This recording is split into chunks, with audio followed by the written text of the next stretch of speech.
I'm actually a postdoc at the University of Milano Bicocca at the Baby Lab under the supervision of my PhD supervisor, Viola Mekikassia, the head of the Baby Lab. And before starting my PhD in Milan during the last year of my master in neuroscience at Raffaele University, I did a traineeship at the Neuroconstructivist under the supervision of Professor Manuel de Vega. And I collaborated in an ongoing project with ASD person, creating new materials for a spatial perspective taking experiment. But today I will present some projects that are part of my PhD thesis that aim at exploring the ontogenetic origins of sensitivity to facial cue through trustworthiness and emotion. I would like to start today with these images of two faces. They are two similar faces. Imagine that they ask you, which of these two faces would you trust the most? The one on the right or the one on the left? Which of the two inspire more trustworthiness? Well, actually, if they ask this question to me, I would choose the face on the left, even though I recognize that these faces that I'm showing have minimal differences, so they are very similar, and at the same time, I can explain why I choose the one on the left. And with me, I imagine most of you. So our studies investigated precisely in which way we discriminated against facial cue that led the perception of a face as trustworthy or untrustworthy and therefore threatening, or emotionally salient, thus happy or fearful faces. Our understanding of the social world is highly influenced by the rapid and automatic evaluation we make on others based on the social stimulus per excellence, so the face. Humans indeed are sensitive to a number of invariant aspects of faces that allow us to categorize other people's ethnicity or gender and also recognize their identities, but also to more changeable aspects of faces, such as eye gaze or expression that allows to infer other people's emotional status, mental states, or also intention, which are particularly important for social communication. So one fundamental component of human social competence is the ability to rapidly and spontaneously extrapolate facial cue of emotion and trustworthiness. So whether others are likely to approach us friendly or hostilely. Even though trustworthiness and emotion are two standalone concepts, the neural mechanism of emotion and trustworthiness partially overlap. Indeed, according to the emotional overgeneralization hypothesis, there is a common susceptibility between the social cue that drives emotional identification and the one that conveys trustworthiness perception. So there is a tendency to overgeneralize the approaching or avoidance responses to individual whose faces recall emotional expression of happiness or anger. However, this conceptualization has been recently questioned by recent evidence showing that the raising or the wrinkle of the eyebrow, the curvature of the mouth, or the curling of the nose constitute a unique configuration that generates trustworthiness perception and also differ from any other facial configuration associated with the sixth fundamental emotion. So recent evidence show that trustworthiness and emotion are fast, automatic, also processed implicitly based on very little information and performed with high consensus. So the fast and automatic nature of these responses to facial configuration has led to the claim that they derive from an evolutionary pressure to detect signal of potential harm and distinguish between friends and foe to enhance our chance of survival. However, the ontogenetic origins of these fundamental social skills are still debated. So to explore this question, the studies reported in this doctoral dissertation investigated the nature of the visual information driving emotional discrimination and also trustworthiness perception across the lifespan using the spatial filtering approach, so the selective removal of spatial frequencies information in the image. So for the exploration of the ontogenetic origin of social cue, we focus on three different aspects. First, we investigated the basic visual processes, the impact of his perception, indeed understanding which basic visual processes are involved in perception of social cue from faces, whether and how these processes changes across development, allow us to understand which are the ontogenetic origins of sensitivity to social cue. So to explore the basic visual processes, we focus and we use the spatial filtering approach, that is by selectively removing the spatial frequency band. And this approach has the advantage to deepen the perceptual processes, since several evidence show that low spatial frequencies are associated with configural processes and high spatial frequencies are associated with analytical processes, but also to deepen the neural mechanism in light of the studies showing that the magnocellular pathway is tuned to low spatial frequencies and the parvocellular pathway is tuned to high spatial frequency. Second, we focus on different stage of development, so newborns, preverbal infants, children, but also adults, to explore the developmental trajectory of sensitivity to emotional and trustworthiness spatial cue. And last, to explore the role of experience in modulating the nature of the visual information involving trustworthiness perception, we focus also on more and less familiar face categories. So we concentrated on faces of different ethnicity as a factor of differential experience between humans. And this is based on evidence showing that experience within our social environment shapes not only the visual strategies, but also the face perception abilities. So giving rise to face processing bias, such as the on-race bias. So specifically, this doctoral dissertation includes 5 studies aiming at exploring different specific questions. So the first question is, I don't have the pointer. Here. The first question is trustworthiness perception mediated by the same bands of spatial frequencies across development? So in adults, study 1, and study 2 here. Children, study 3, and preverbal infants, study 4. The second question is trustworthiness perception modulated by face ethnicity? And does the spatial information mediating trustworthiness perception differ for own or other race faces in adults? So study 2, and children, study 3.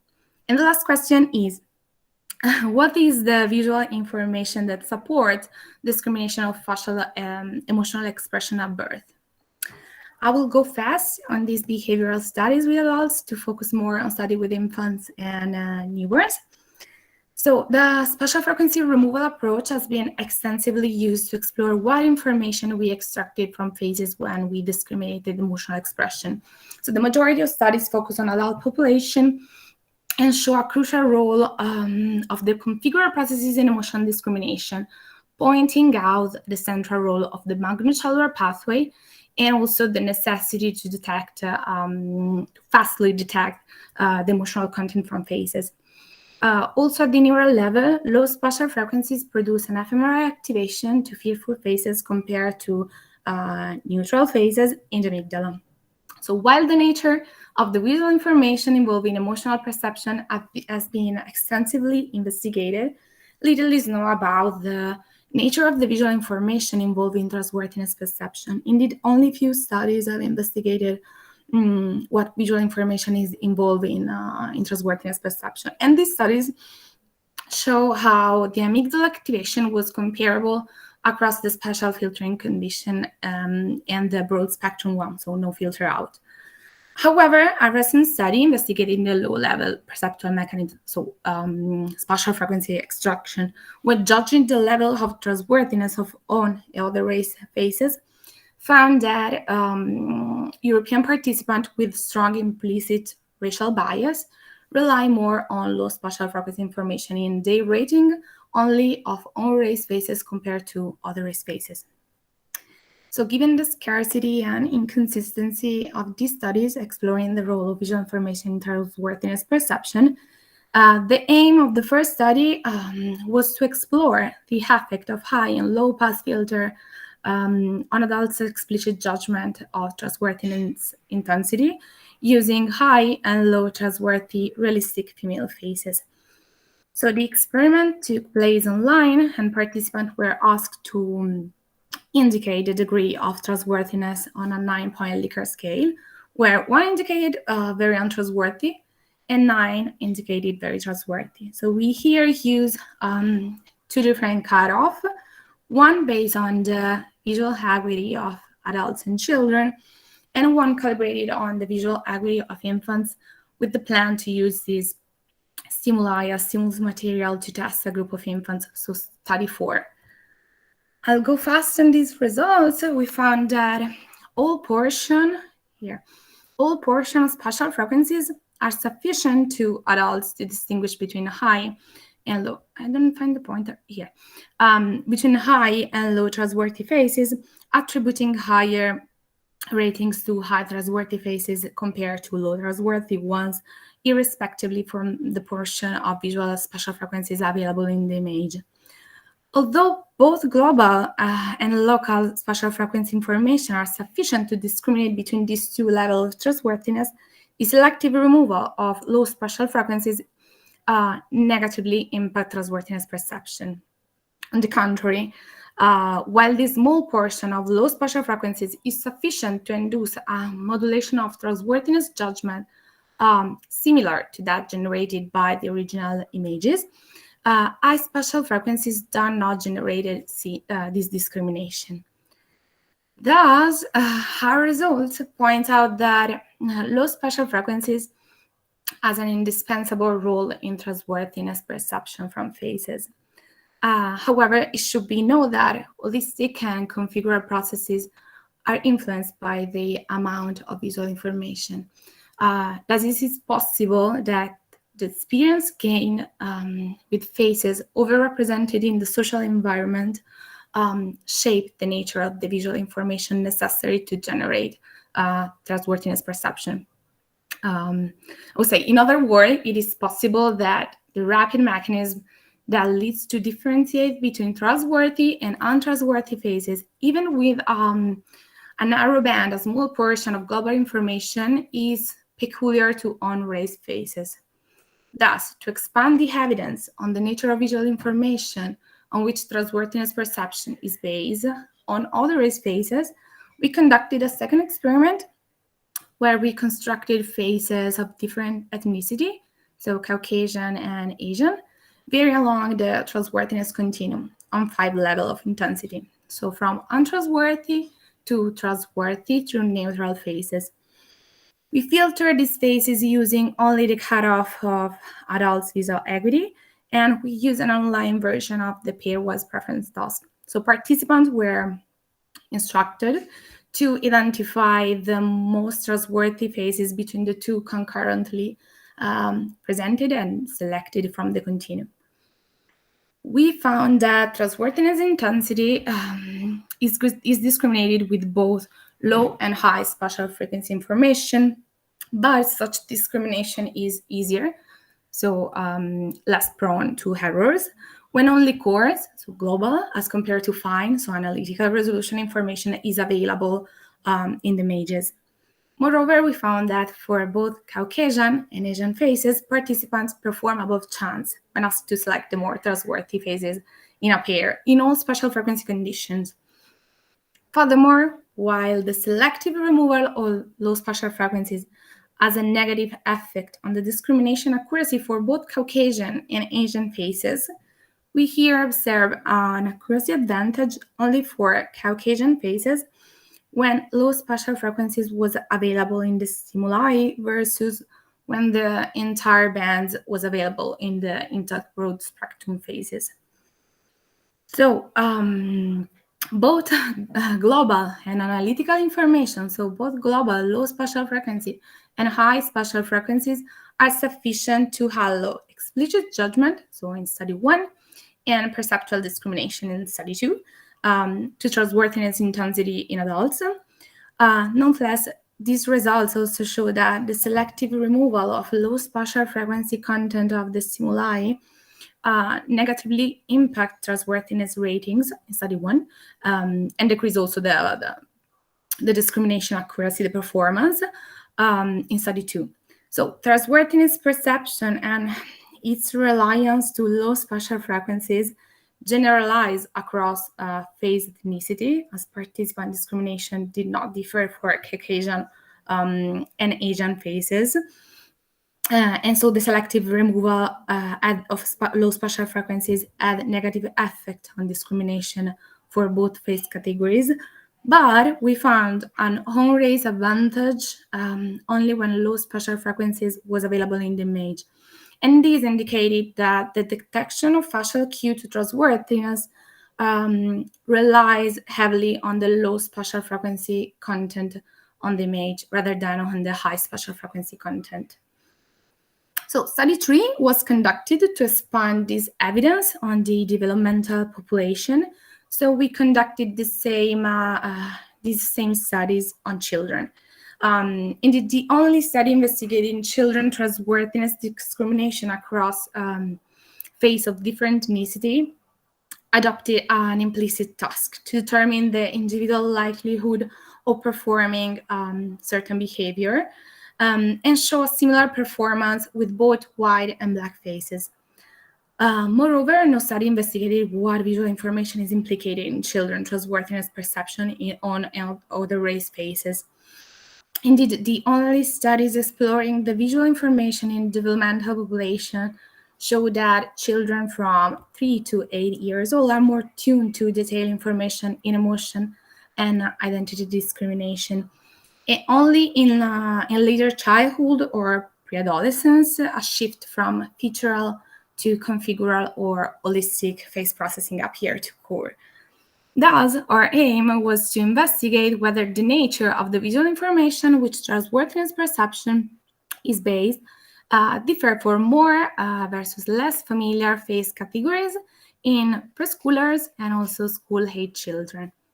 So here we use the same stimuli and also the same paradigm of the study presented with adults, with the only difference of creating different stories to induce the concept of trustworthiness in children.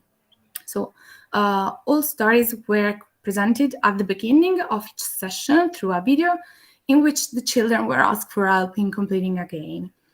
So a little bunny here asked the child for help in identify the real princess of one many copy has been created by another witch. So the child was asked to identify in each couple of faces presented on the screen the real princess among the many copies, the one that could be trusted.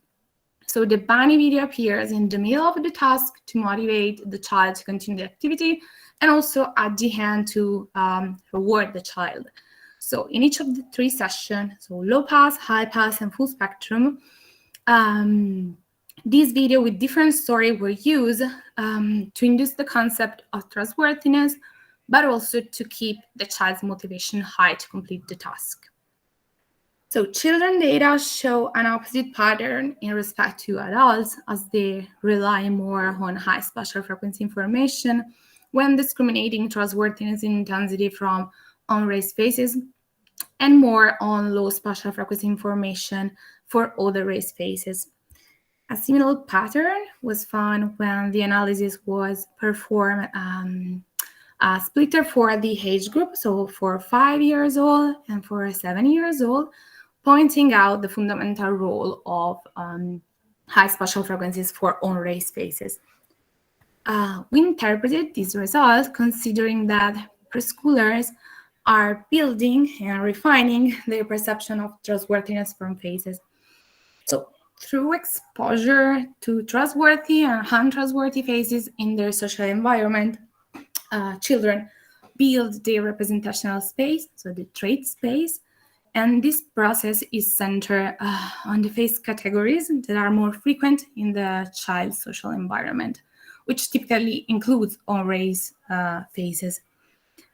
Also, because we know that people rely on localized cue to infer trustworthiness for faces, it is possible that at the same time when prototypical representation of trustworthiness is being built, local featural information mediated by high spatial frequency enjoy an advantage in perceptual processing. That is, children may rely heavily on details when they discriminate trustworthiness in on-race faces, because these are the faces that are feeding the perceptual representation they are building in memory. And later in development, once this representation is refined, global holistic information mediated by low spatial frequencies would become more relevant for trustworthiness discrimination. Not only children, but also infants. Several studies, several electrophysiological studies, show that infants discriminate between different levels of trustworthiness with both supraliminally and subliminally presented facial cue. So there is an early sensitivity to facial cue to trustworthiness from the early stage of development. While the most studies focus on exploring the existence of an early sensitivity to trustworthiness, little is known about the perceptual mechanism that underpin it. Indeed, the majority of studies investigating the visual mechanism underlying facial perception in infancy focus on identity and emotional processing. And specifically, these studies show that low spatial frequencies are necessary in detecting face identity at birth. And on the contrary, studies on older infants found that from 7 months of age, infants discriminate between fearful and happy emotional expression when only high spatial frequency remain the stimuli. Thus, it is an open question what visual information infants use in discriminating social cue that leads to the perception of trustworthiness. So the aim of this study is to investigate the nature of the visual information that is lower and higher spatial frequencies that triggers neural discrimination of facial cue to trustworthiness in preverbal infants. We here adopted a newly developed electroencephalographic visual discrimination paradigm, the fast periodic visual stimulation. And this paradigm is based on the tendency of an endogenous neural oscillation to align with an ongoing periodic stimulus in the external environment. Indeed, when exposed to a rapid stimulus presentation at a constant frequency, the voltage amplitude in the brain electrical activity oscillated at the same frequency. So this paradigm is particularly suitable to measure the discrimination between base and audible stimuli, differing on a dimension of interest, for example, the trustworthiness level, presented at two different periodicities within the same segments.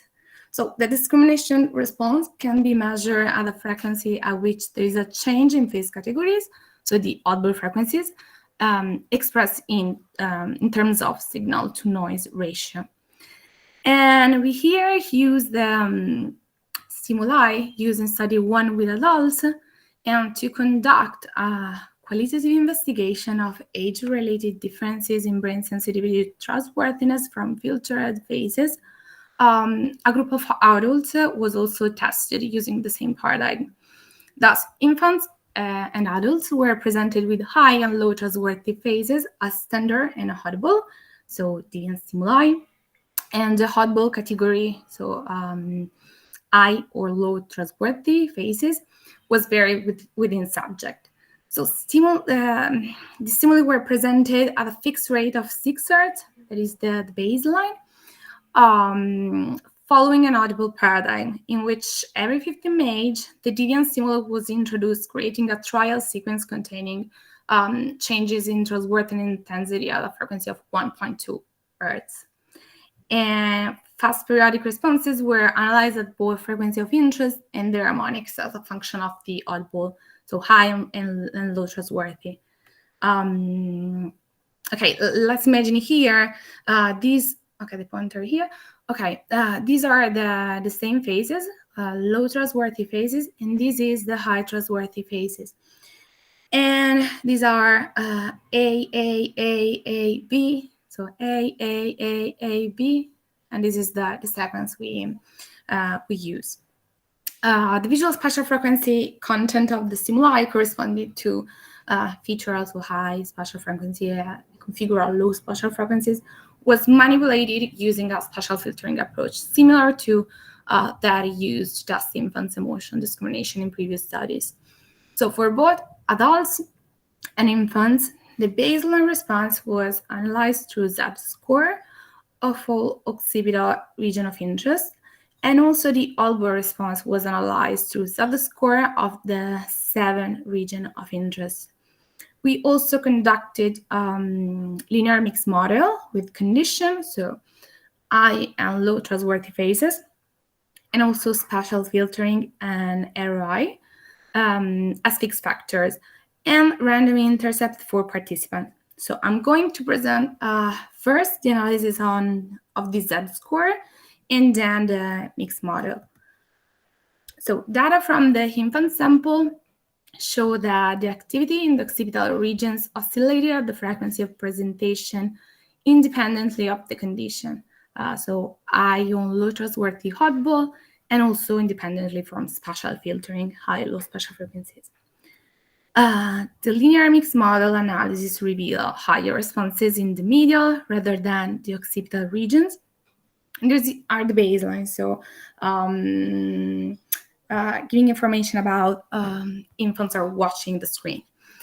The audible responses, so we were interested in infants are able to discriminate between the two levels, and it was also the audible, and revealed that infants discriminated the changes in trustworthiness intensity in low spatial frequency condition when the audible stimulus was high trustworthy, while they succeeded in the condition of high spatial frequencies when the audible stimulus was low trustworthy. And so the linear mixed model with the factors here provide not to be significant.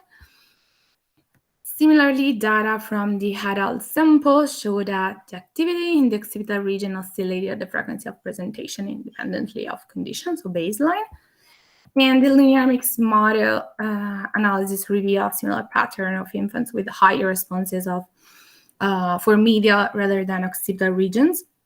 Moreover, we found a higher response with low spatial frequencies than high spatial frequencies, and this could be explained by the higher attentional request of low spatial frequency condition.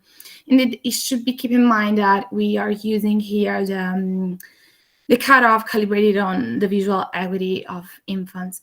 Indeed, in this condition, only a narrow band of low spatial frequencies is available in the stimuli. Thus, the low spatial frequency condition also for adults represent a more challenging condition in respect to the high pass condition, in which almost the entire band of spatial frequencies remain. More importantly, the fact that the SNR was higher than noise when the audible was high trustworthy with both low and high spatial frequencies, and when the audible was low trustworthy only with high spatial frequencies, confirm adults' ability to discriminate between the two levels of trustworthiness, even in subliminal detrimental, because filter phases condition. So even this evidence would lead one to think that the perceptual mechanism at the basis of emotional perception partially overlap with those at the basis of trustworthiness perception. Any conclusion must be drawn with caution, considering that these cutoffs are not based on adults' visual acuity. Also, an higher audible response for high and low trustworthy phases and for high and low pass filter phases was found in the adult sample. Again, these results indicated a key role of high spatial frequencies in adult trustworthiness discrimination. However, it should be kept in mind that the filtering cutoff are calibrated on infants' visual acuity. Thus, the crucial role of high spatial frequencies necessary to discriminate between both high and low spatial frequency, and low trustworthy phases does not represent a real advantage for detailed information, since high spatial frequency condition contain almost the entire spectrum of spatial frequencies. On the contrary, low spatial frequency condition contain only a narrow band of low spatial frequencies calibrated on infant visual acuity. And thus, our result on adults group points out the necessity to identify trustworthy phases even with a narrow band of low spatial frequencies. So the crucial role of low spatial frequency in the discrimination of perceptual cue to trustworthiness in on-raised phases found in study 1 and also in study 2, here also emerge in subliminal and neural trustworthiness discrimination. So in conclusion, in trustworthiness perception, both low and high spatial frequencies are relevant for infants, even if the infant's brain discriminated between high and low trustworthy phases based on different types of visual information. So the tuning to low spatial frequency in trustworthiness phase discrimination indicate that exists a quick need to identify high trustworthy phases, the most present in the infant social environment, I would say, and only later the presence of details support untrustworthy phase discrimination, with which infants have less experience. So the specialization, I don't know how to say this well, the specialization of the perceptual processes does not seem to be an unitary phenomenon, but it seems rather modulated by the type of task, or also by the type of information individuals are motivated to extract from those phases. So this is the last study of my thesis. This started from the small set of studies that investigated newborns' ability to discriminate emotional expression. So few-day-old infants failed to discriminate between fearful and neutral phases under static presentation condition, but they prefer happy over fearful static phases. And also, when phases are dynamically presented, newborns discriminate between happy and disgusted phases, but they do not show a preference for any of the two emotional expression. And moreover, since expression are discriminated based on the basic level information, so the global and local element represented by spatial frequencies. I know I repeat a lot the term spatial frequencies. Sorry. So the aim of the study is to investigate what is the nature of the visual information the newborns rely on to perform facial emotional recognition. So here we use a visual preference task to explore whether newborns can manifest a visual preference when presented simultaneously with two different dynamic display depicting smiling faces or happy faces and a fearful one. Also when spatial frequencies are filtered out. So we had three different conditions: the full spectrum where no spatial frequency will filter out, and the low and the high spatial frequency condition. So in the full spectrum condition, we expect newborns to show a visual preference for the smiling faces, as shown by previous studies with newborns and older infants with static faces. But given the lack of evidence at birth, we did not have expectation on the two filtering condition, as we intend to explore if emotional perception in newborns is driven by the global bias emerging in identity perception, and also non-social processing of stimuli, so direct stimuli processing in newborns, or on the contrary, mainly relies on detailed information as older infants. So 63 two-day-old newborns were presented simultaneously with two trials. The videos, okay. Depicting two video clips of the same individual female face, displaying a happy and a fearful expression in the true filtering condition. So the two videos were shown bilaterally on the screen, with the left-right position of the video clips counterbalanced across trials.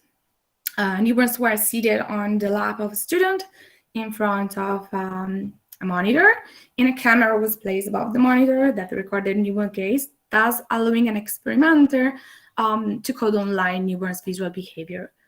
Thus, total looking time and number of orienting responses were measured within a preferential looking paradigm with an infant control procedure. Both frequencies and Bayesian analysis reveal that newborns look longer and thus prefer happy dynamic faces over fearful ones in both full spectrum and high spatial frequencies condition. We did not found preference in the low spatial frequency condition. Moreover, we found a higher number of orientation in both filtering condition with respect to the full spectrum one. The lack of preference in the Low spatial frequency condition shown by newborns does not directly imply that they were not able to differentiate between happy and fearful phases. Indeed, it is possible that newborns simply didn't prefer one emotion over the other when the low spatial frequencies are presented in the stimuli, even if they are able to discriminate between them. Thus, to ensure whether newborns were able to distinguish between the two dynamic expressions, we conducted a second experiment in which we use a visual habituation paradigm. So we habituated newborns to happy or fearful phases, and following this habituation phase, we tested their discriminative abilities, presenting them the familiar expression along with the novel one. And if newborns are able to discriminate between the two facial expressions, then we expected them to look longer and also orient more towards the novel stimulus rather than the familiar one in the test phase, regardless of the emotion presented in the habituation phase. So here, both frequencies and Bayesian analysis reveal that newborns are oriented more and also look more at the novel compared to the familiar facial expression during the test phase. Thus, newborns discriminate between happy and fearful facial expression with low spatial frequencies.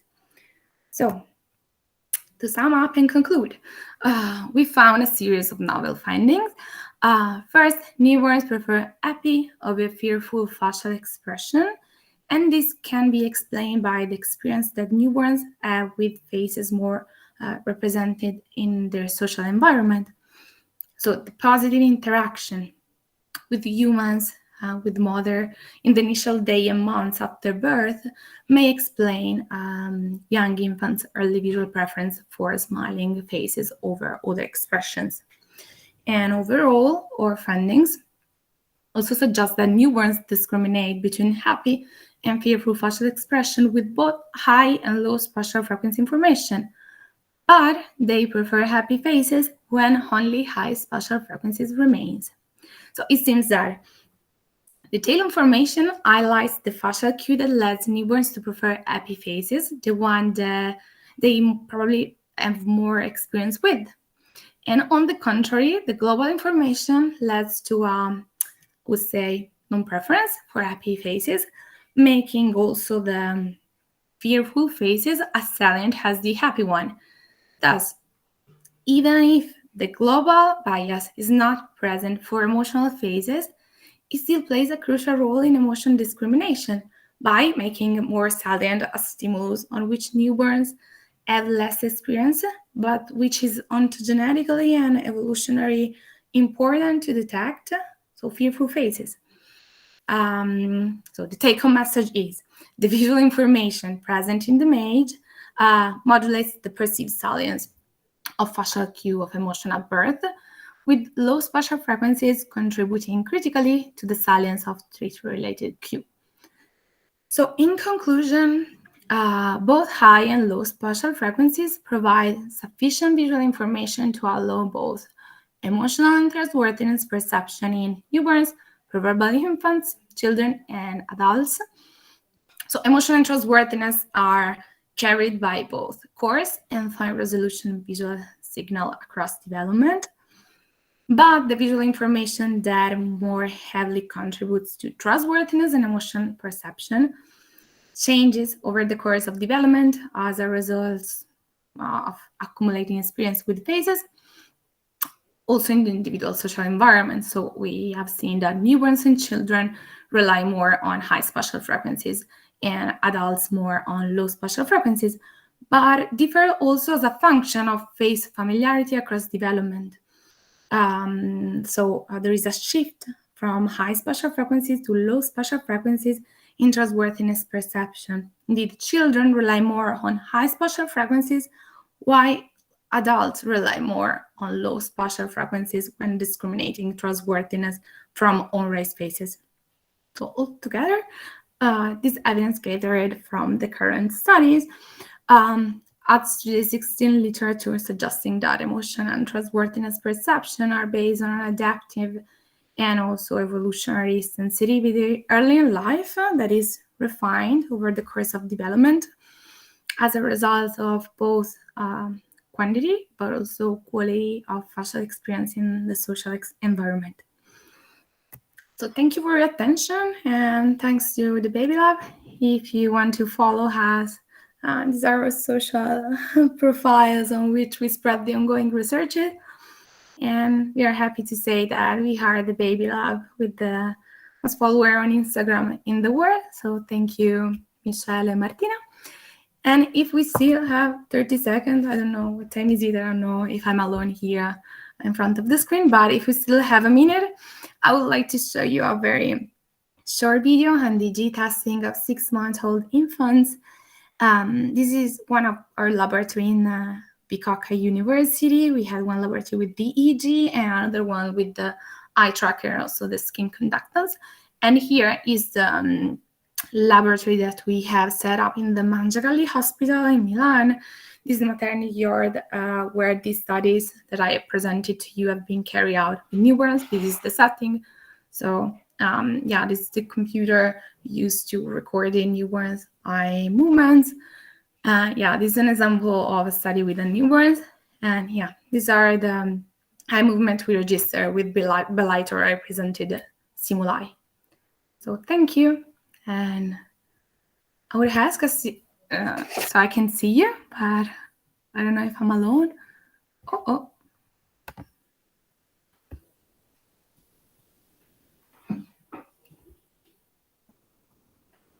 So hi, thank you. Ok. Gracias, Alejandra. ¿Qué tal? Bueno, muchísimas gracias, Valentina. Realmente ha sido muy, muy claro.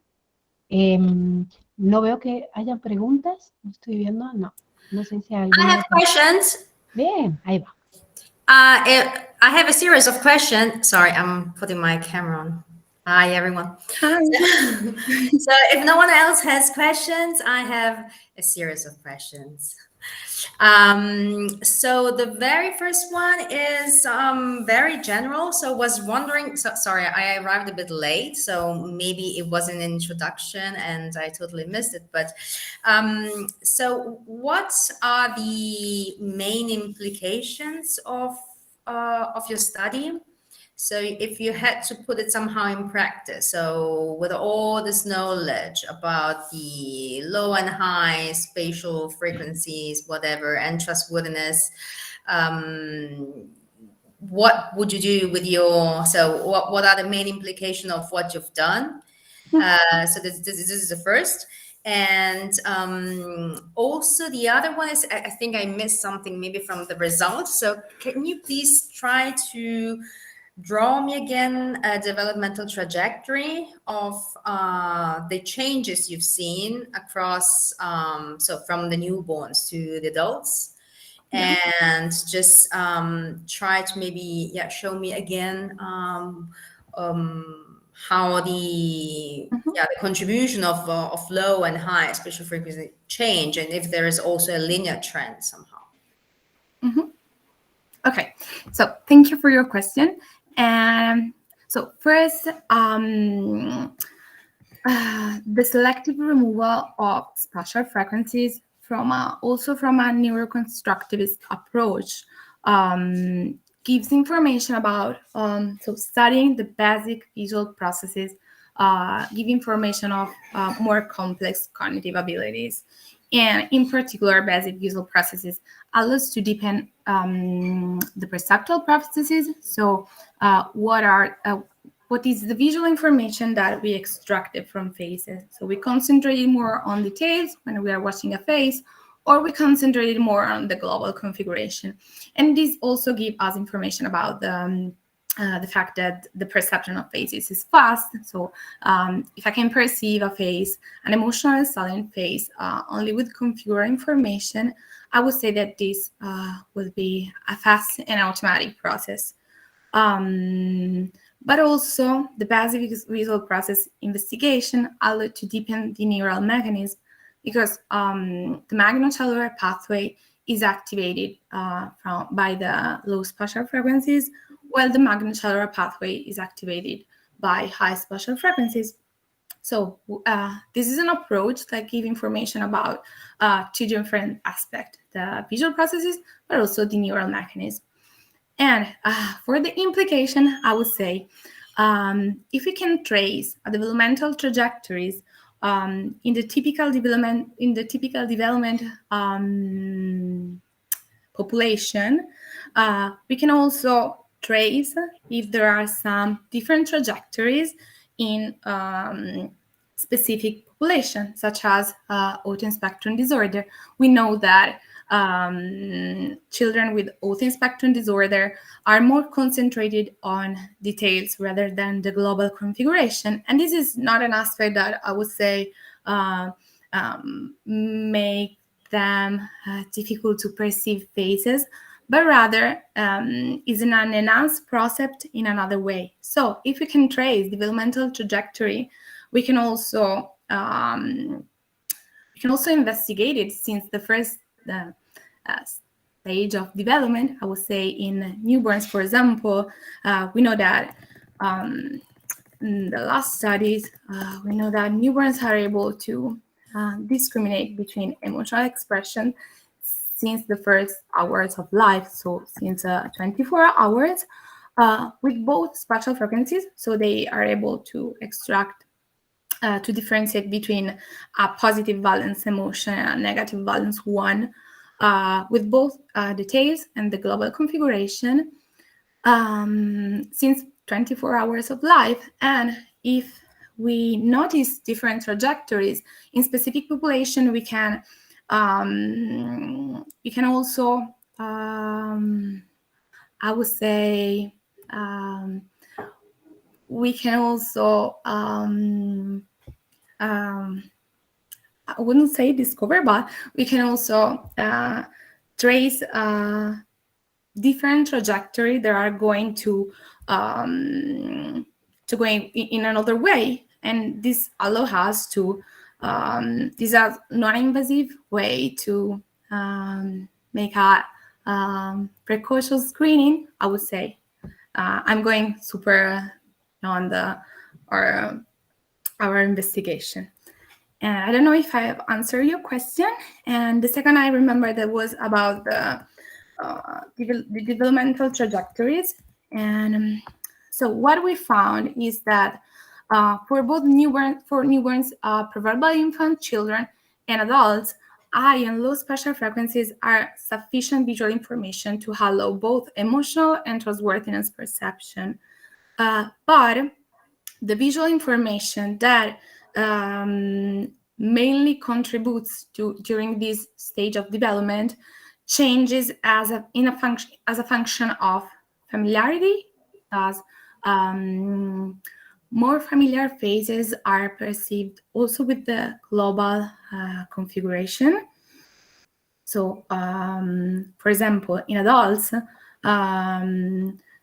they are more exposed than children to trustworthy and untrustworthy phases, and thus the global configuration is sufficient and also not only sufficient but mainly contributes to generate the trustworthiness perception. On the contrary, in children, they are building and also refining their concept of trustworthiness from phases, and thus they rely more on detailed information that are the same information that allows the trustworthiness representation from phases. And this is about the phase familiarity. Also, the experience with phases modulates the visual information that mainly contributes. And this is also the example of the adults that are more phase expert, I would say. So they are more exposed to both emotional and trustworthy and untrustworthy phases. And so they don't need so much analytical information, but the global is sufficient. And so the global information, I would say that give information about the adaptive and evolutionary sensitivity, so both the global and analytical. If I can perceive a phase with only details or with only the global configuration, this means that I need to discriminate between faces because of an evolutionary sensitivity. But also this sensitivity is refined over the course of development as a result of the quantity. So adults, I will say, that are more exposed, but also quality of facial experience. Indeed, infants are more exposed to positive valence faces rather than negative valence faces. And so the social environment shapes these adaptive. So but this also somehow triggers another question, which is, so where does trustworthiness end and where do emotion discrimination start, and vice versa? And can you really keep them separate? I mean, what's the border?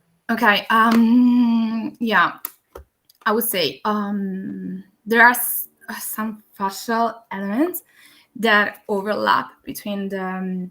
I can show you an image here between trustworthy faces and happy faces, for example, or between angry faces and untrustworthy faces. This was the example, and when I asked which is the face would you trust the most, I would say that the majority of people respond this face is the one that I trust the most. But also if I ask which is the faces that is more happy between the two, I'm sure you will respond this one rather than this one that resemble more the angriness. So even though emotion and trustworthiness are two standalone concepts, I know that the neural mechanism partially overlap, and there is also a tendency to overgeneralize approaching or avoidance responses to individuals where face recalls emotional expression of anger and happiness.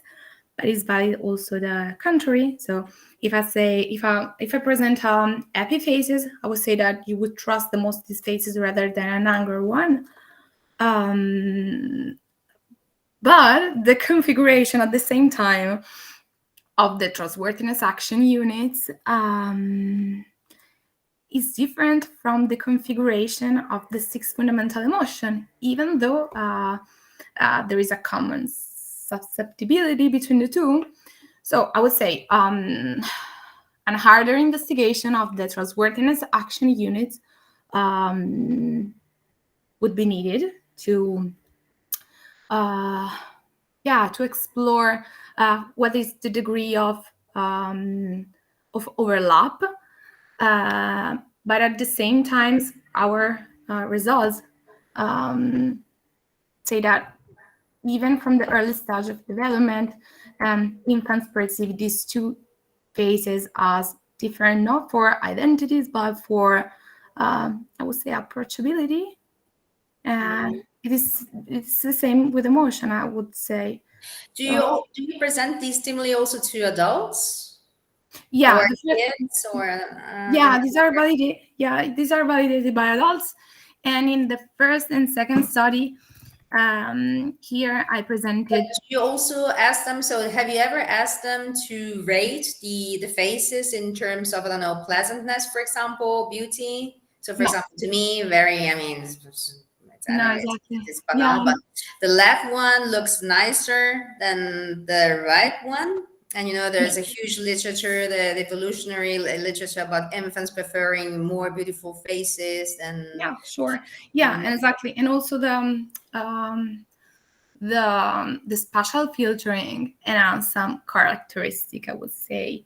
We did not ask adults or children, for example, to rate the niceness of the faces or the emotional content of these faces.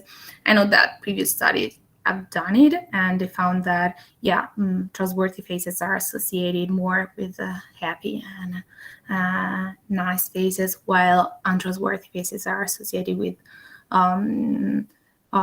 angry faces. And not as nice faces. But I forgot what I was saying. Oh my god. Here, yeah.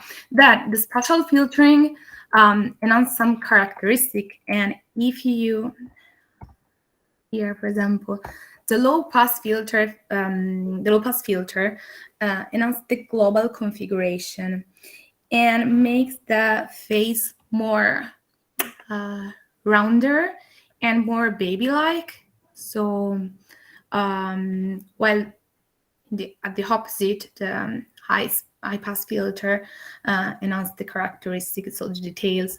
I don't know if you can see here. Yeah. Okay, perfect. And make it less baby-like, less rounder. And thus maybe also the spatial filter could enhance this characteristic. So yeah, it is possible and plausible that there is an overlap between emotion and trustworthiness. And also our results point out that the neural mechanism at the basis of trustworthiness and emotion are the same. Okay. I mean, I could go on forever, but yeah, me too. One question, I just remove myself. Me too. Thank you for your questions. You can, so I can see you because I'm sorry.